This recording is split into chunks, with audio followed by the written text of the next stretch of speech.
that black people were entitled to earn money in exchange for their labor in 1863. However, this freedom came without protection from further exploitation. After all, basic economics dictate that slavery warrants minimal input and overhead costs, ensuring vast inequitable prosperity. So, what happened? Following the Emancipation Proclamation came underhanded, systemic adjustments like sharecropping, which is another form of slavery, where a tenant rented land from a landowner. This was in exchange for a share of the crops produced on that land. The sharecropper often received necessities like housing, tools, and seed. However, the landowner typically took a significant portion of the harvest as payment. This resulted in the sharecropper remaining indebted to the landowner.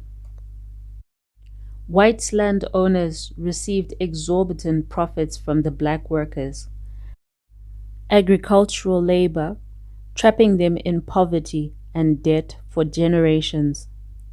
Black people who challenged the system of domination faced threats, violence, and even unaliving.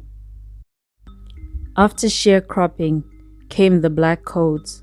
Black Codes were discriminatory laws that were passed in southern state legislatures after the Civil War. They were designed to restrict the rights and freedoms of the previously enslaved black people.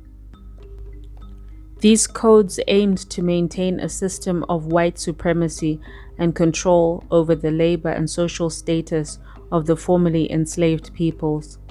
These codes often denied black people the right to vote, the right to serve on juries, and the right to testify in courts. They also included provisions that restricted employment options, property ownership, and other basic rights.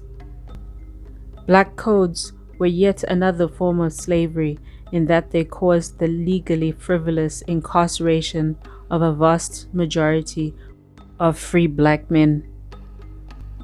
Once these men were incarcerated, their freedom was taken away. There came another form of slavery, which was called convict leasing. Under the system of convict leasing, private individuals and corporations could lease labor from the state in the form of prisoners, nearly all of whom were black. It is noted that convict leasing was so lucrative that in 1898 it generated 73% of Alabama's annual state revenue. After convict leasing came another form of slavery. These were chain gangs. A chain gang or a road gang is a group of prisoners chained together to perform menial or physically challenging work. As a form of punishment, without black codes, there wouldn't have been convict leasing nor chain gangs. These various types of involuntary servitude or slavery were all legitimized by Jim Crow laws. From the 1890s to the 1960s, these laws enforced racial segregation and discrimination against black Americans in nearly all aspects of life, including public facilities, housing, education, and voting. Jim Crow laws and the current system of mass incarceration share a disturbing resemblance, with both acting as a mechanism of racial control and perpetuating a system of second-class citizenship. There are parallels between mass incarceration and Jim Crow, as both operate and operated to discriminate and create a stigmatized racial group locked into an inferior position by law and custom. As a result of Jim Crow laws, in 1963, Dr. Martin Luther King Jr. still needed to elaborate on his ever-elusive dream to be treated as an equal and not as a productive utensil. You are somebody. Don't let anybody make you feel that you are nobody. You are somebody, you have dignity, you have worth. Don't be ashamed of yourself, and don't be ashamed of your heritage. Don't be ashamed of your color. Don't be ashamed of your hair. I am black and beautiful, and not ashamed to say it. After the civil rights fight, which put an end to segregation, there came another form of slavery, or mass incarceration. It was the war on drugs, which was an effort in the United States to combat illegal drug use. By greatly increasing penalties, enforcement, and incarceration for drug offenders. This started in the 1970s and continued to the early 2000s. The war on drugs overloaded the criminal justice system, overwhelmed the courts, and fueled prison overcrowding. The war on drugs was and continues to be a racist policy due to its disproportionate impact on minority communities.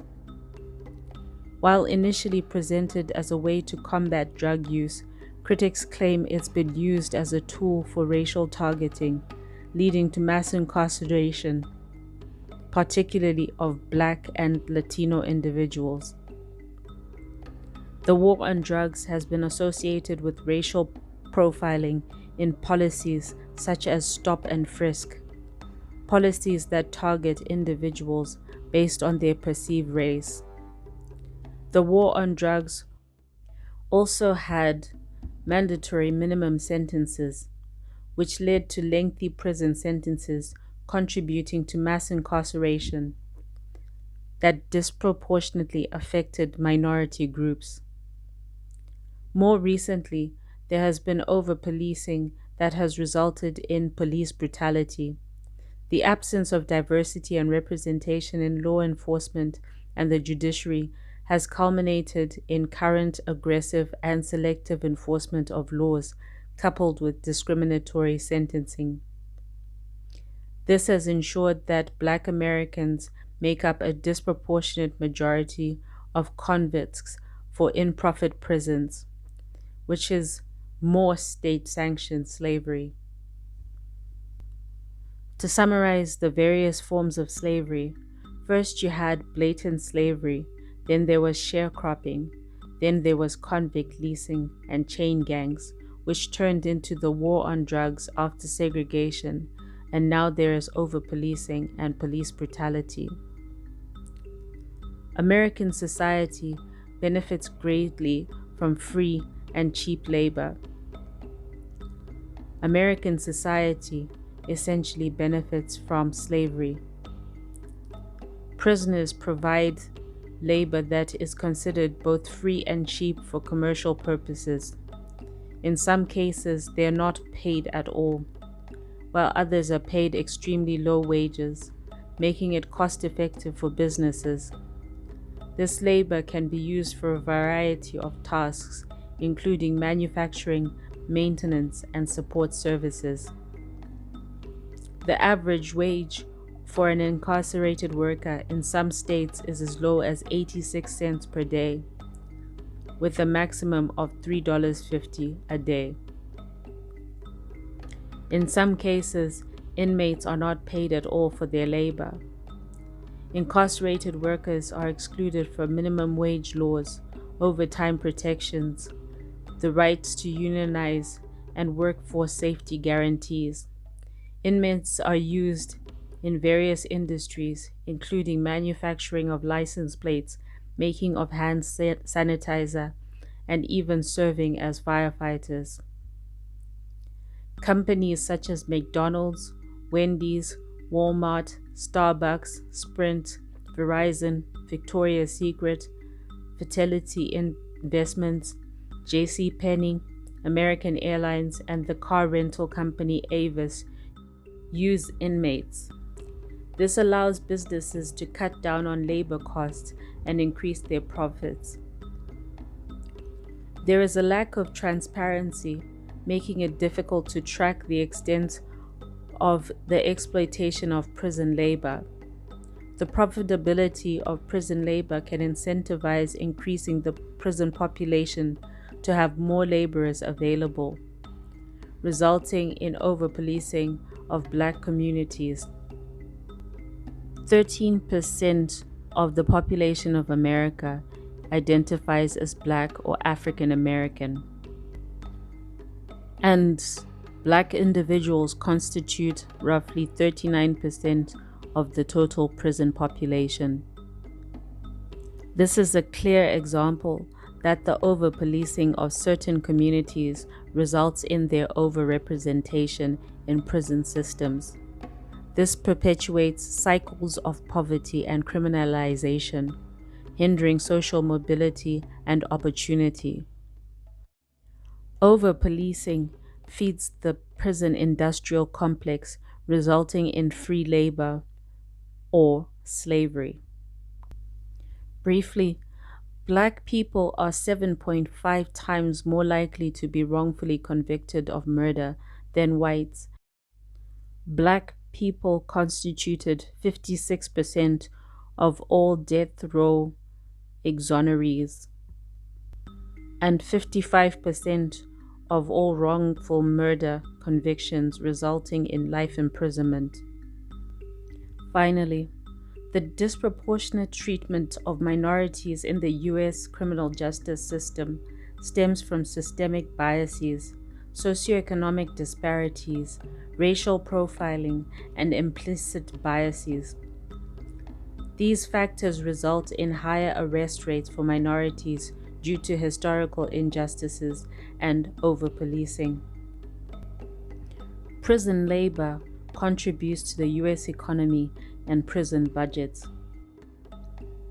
The system has both economic and ethical implications, raising concerns about fairness, the exploitation of prisoners, and the potential for rehabilitation.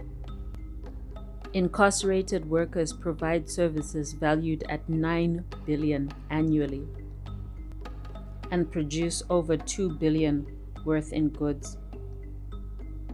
Thus, it is fair to call the American prison system yet another form of slavery. Please like, share, and subscribe to my channel. It costs you nothing, and yet it opens up more opportunities for the channel.